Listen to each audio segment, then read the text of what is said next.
Welcome to Cult Macabre, a phantasmagoric guide to pop culture's dark side. I'm Lee. I'm Richie. And today we bring you our first ever creepypasta reading called The Thing in the Fields. This is a first for anything I've done like this, as far as reading a creepypasta. I've talked about creepypasta in the past on other shows before, but never have I participated in an actual read-through of any of them and giving like a full, section-by-section analysis or an analysis of the full thing. I've only ever briefly touched on a few of them, so. Yeah, I'm excited for this. I love creepypasta. I've been seeking out creepy stories on the internet for a good while. This particular one I'm not familiar with as well, so I'm excited to hear you read it and see how it goes. Yeah, and this one I'm extremely familiar with just because I used to hang out on the Reddit forum r/NoSleep, and it was written by the Redditor Snake973, whose real name is Joseph Baker. And this one often, if you're searching for this one, like if you want to search it up and read, there's also another story I think that's almost similarly titled called The Thing That Stalks the Fields, but this is a different story. And it's the story that I'm more familiar with of the two. Have you ever heard of this one before? I know you haven't read it, but have you actually ever heard of this one being passed around before? Not this particular one, which surprises me because usually a lot of the ones that are featured on No Sleep or something along those lines, I have at least base familiarity with, if not an intimate one. So I'm very excited to dive into this. Again, we could have started with a familiar one. We could have started with something like, I don't know, Jeff the Killer or something like that. Something that literally everybody is like, oh my God, but I think Jeff the Killer might be actually the weakest of them. I don't know if I ever want to talk about Jeff the Killer. Some people are going to fight you over that. I know. It's cringy.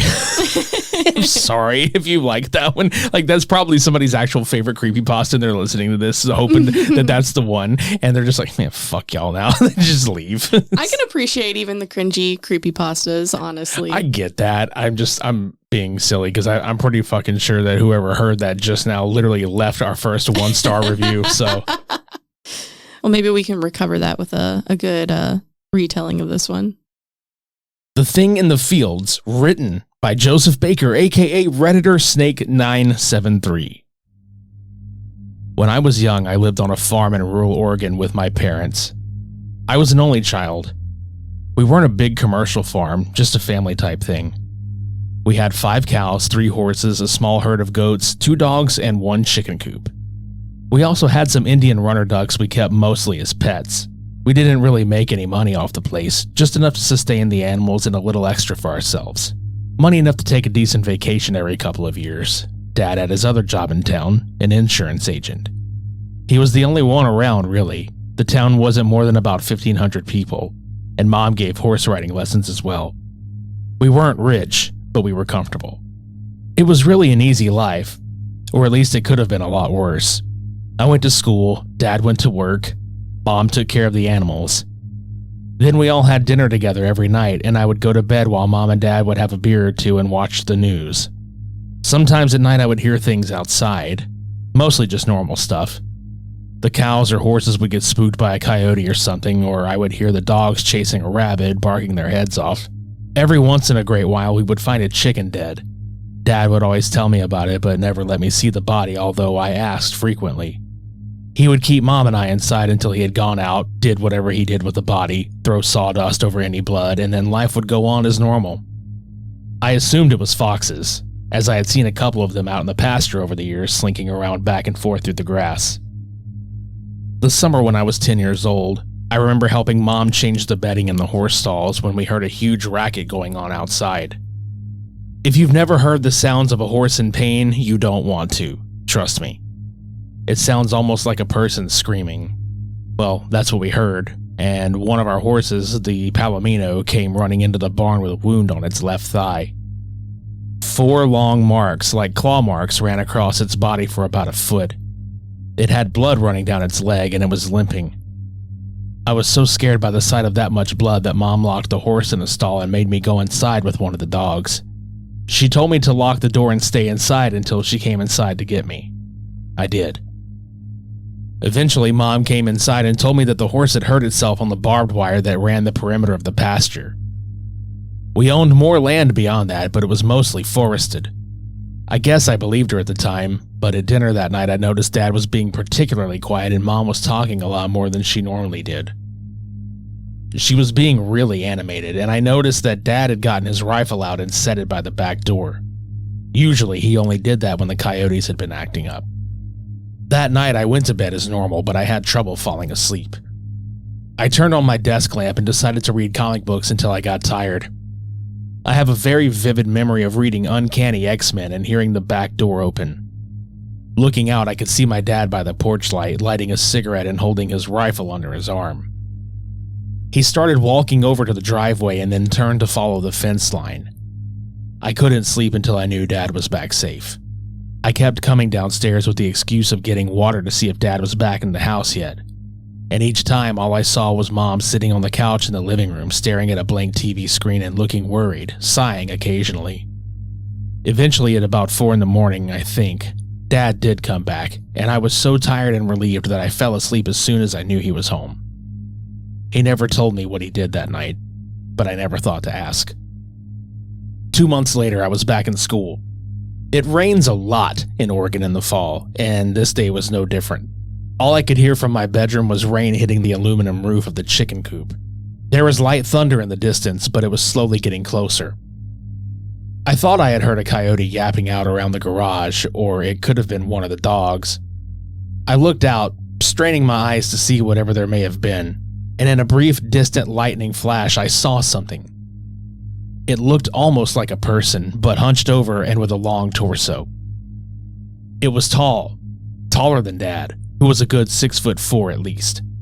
I just barely caught a glimpse of it on the near side of the garage, and then the light faded and I didn't see it again that night.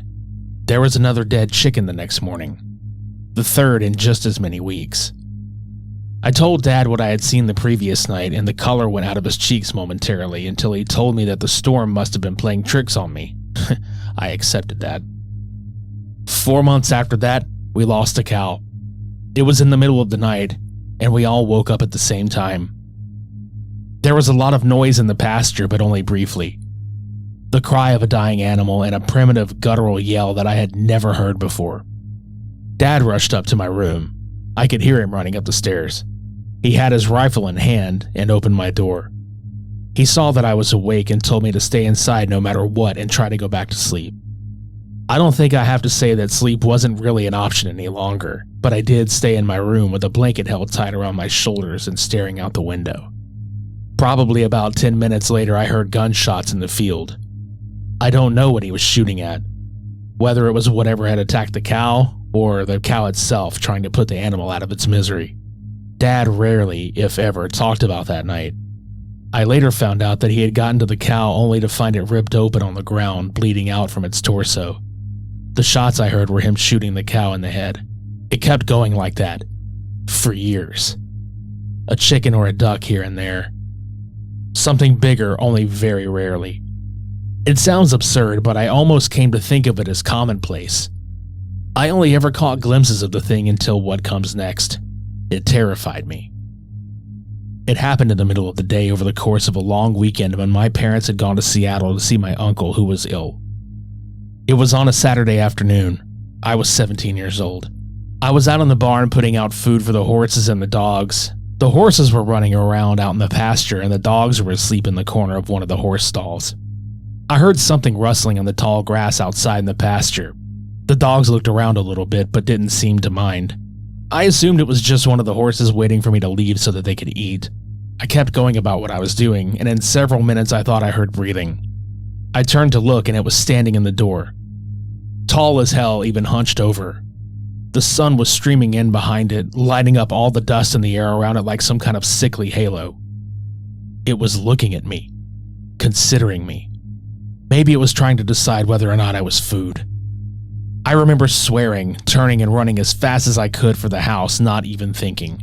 Panic causing my legs to move. It was behind me, not even breathing hard.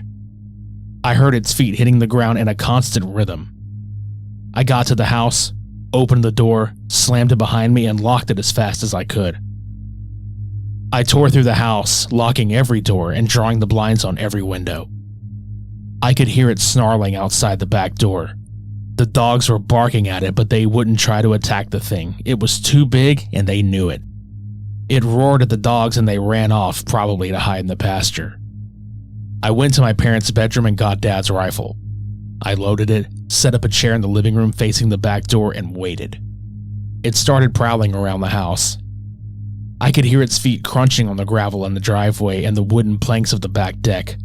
It kept walking back and forth. I thought about trying to look through a window to see it, but I was too scared.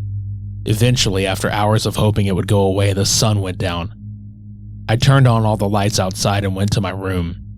I opened my window with the rifle in my hands, hoping to be able to pick the thing off from above. I saw it lurking just beyond the glow from the porch light. It had long, sinewy arms and walked on bent knee. It was by the chicken coop. Then it disappeared from view. I heard the chickens squawking and screeching. The thing reappeared with a dead, bloody chicken in its hands. It bit off one of the wings with jaws that were dripping with slime and drool, and it let the dead bird drop to the ground at its feet.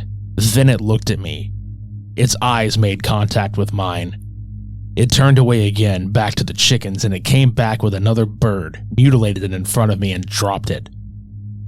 It went back again, and again. I should have taken a shot at it, but I was astounded and confused, trying to figure out what it was doing, and then it hit me. It was a show of power. It was showing me that it was stronger than me, that it could do whatever it wanted because I couldn't stop it. At the same time, I felt powerless and sickened. Powerless because what it was saying was true. If it was just that thing in me, I wouldn't stand a chance. Sickened because I realized what kind of intelligence it would need to be able to convey that message. The thoughts shook me out of my stupor, and I remembered the rifle at my side. It was heading back to the chickens, and I decided that when it came back, I would take my shot. It strode back to the porch, almost arrogant, walking on bended knee with those arms so long that the chicken was nearly dragging on the ground. I raised the rifle up to my eye and tried to steady myself. My heart was beating so hard that I could see the rifle shaking ever so slightly in rhythm with each heartbeat I could hear pounding in my own ears. It raised the body to its mouth. I squeezed the trigger. The crack of the gun echoed in the now shattered quiet of the nighttime standoff, and I heard it howl. A painful, loud, startled howl. I had hit it on the outside of the shoulder. It ran off into the night. I never saw it again. It was still out there, though. It still killed chickens and other things, more often than before. I'm writing all of this now because my parents died 3 weeks ago. They were killed in a collision with a drunk driver. He survived. They left me the farm, and I intend to live here with my own family. I'm 32 now, and I work for an Oregon Fish and Game office in Salem. I'm married to a wonderful woman named Stephanie.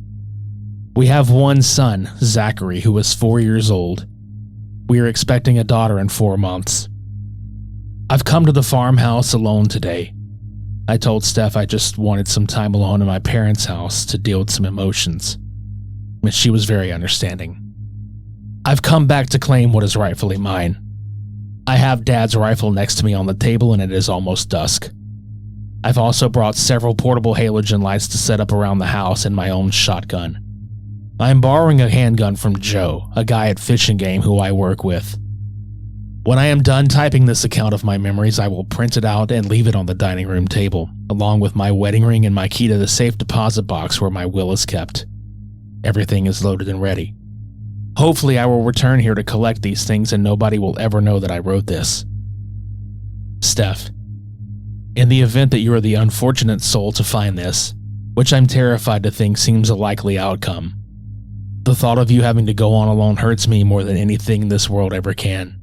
Know that I love you more than anything, and I hope that you understand that I'm doing this to keep you safe. Zachary, I love you and can only hope that you grow up to be a good, kind-hearted, and strong man like your grandfather was. To my unborn daughter, if I don't live long enough to meet you, it will be the single greatest regret of my life. Tell the police. Tell Fish and Game. Call Joe. He's one of the few people who knows about this. Make this situation known. Eventually, someone will kill it, even if it isn't me. Goodbye for now.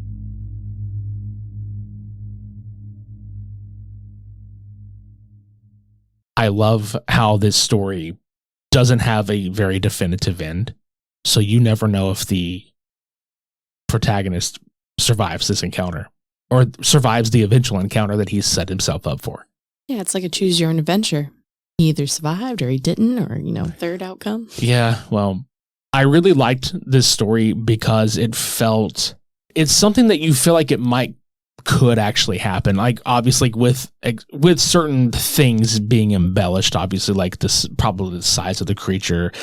But I enjoyed the story because it was pretty vague. Like, it wasn't, oh, this creature had scales, or this creature was like, it weighed like 700 fucking pounds, and, it looked like this, it looked like that. It's like, it leaves it up to your imagination to figure out what this fucking thing looks like. Just enough detail to be like, what the fuck? Like, obviously it's bipedal. Like, the way he's talking about it seems very bipedal. Like, I've always pictured this thing to look like a werewolf.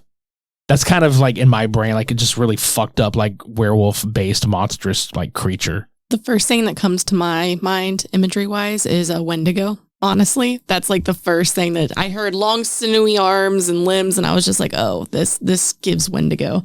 I love that your brain gets to fill in the blanks with all the scary bits. I think this is wonderfully told. I like the perspective. I like the open ending.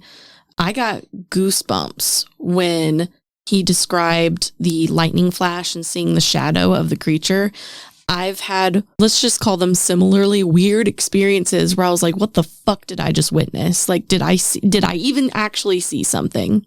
And I very much enjoyed that. Like I said, it gave me goosebumps, and I was like, oh gosh. Yeah. The first time I ever read this and I got to the part where he was talking about it chasing him, but not even being winded while chasing him, and how it kept pace, I was like, that's fucking frightening, because one of my big thing is like, I don't want to be fucking chased. Nobody wants to be chased. That's the worst feeling in the world. I'm one of those people where if I even have someone walking up the stairs behind me, I feel like they're chasing me, and it makes me walk up them faster. I think we've all had these dreams too, where we dream we're being chased, but we can't run fast enough. Oh gosh. And we know we can run faster, but we can't run that fast. Or like, we're trying our asses off and we're moving at a fucking snail's pace. Right.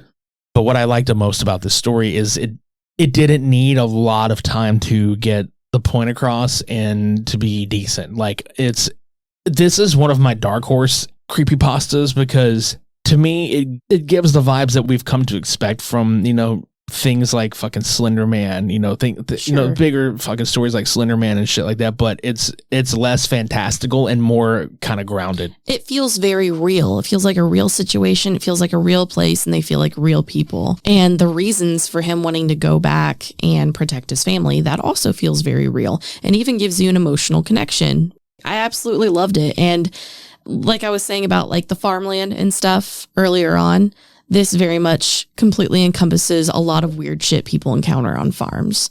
I have had many a story told to me about them finding their animals dead in unexplained situations in the morning. Just poof, surprise, here's 4 dead chickens.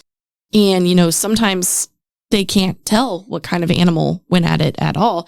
Coyotes are super common, wolves even to a certain extent, depending on the area that you're living in.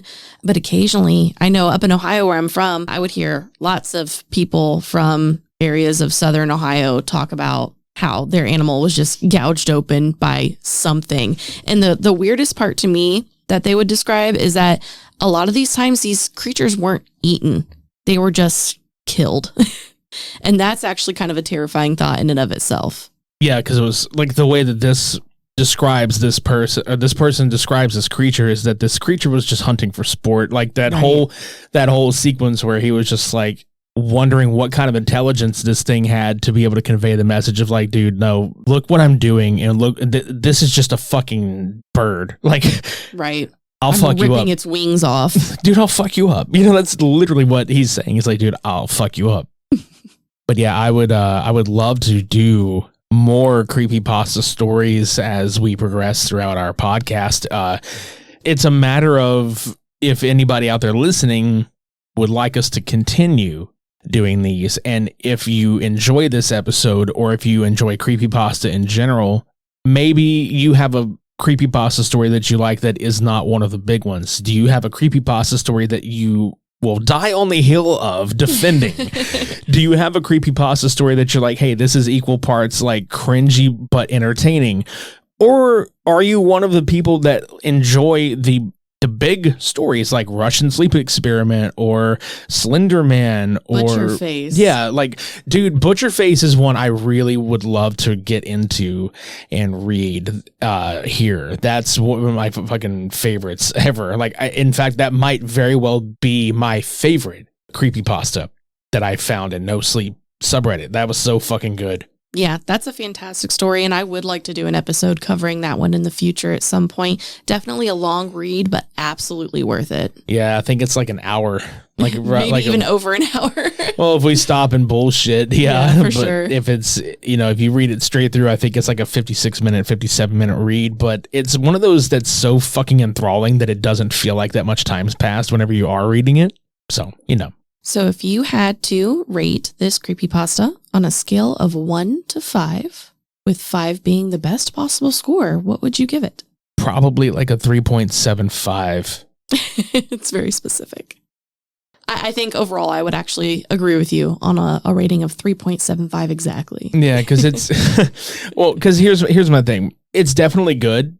A 4-star is like where it's good enough to where most people have heard of this. Like, I ask people about this particular one, and they're like, no, I don't remember that one. Or they get it confused with the thing that stalks the fields. Like that's the other one that's kind of like similarly titled. Right. But like I said, most of them will go for the longer reads. This is more of a shorter read. 5-star is something reserved, literally reserved for something like Russian Sleep Experiment, which I think is by far one of the greatest creepypastas that has ever been put on the internet. That was actually probably the first creepypasta I ever read. And I remember reading it for the first time and being like, oh my dear God, like I was kind of shook. Yeah. I think the other creepypasta story that I feel deserves a 5-star is Pen Pal. Oh, that one is excellent. I would like to read the book, but I have heard, again, No Sleep, go and do Pen Pal, and it was beyond excellent. I believe we listened to that one on a road trip down from Ohio. Yeah, that's a great one. Like, if anybody out there has never heard of Pen Pal, or if you're kind of on the fence about, hey, I want to give this one a read, definitely go check that one out. Definitely check out Butcherface. Obviously, you've probably read the Russian Sleep Experiment or, anything like that.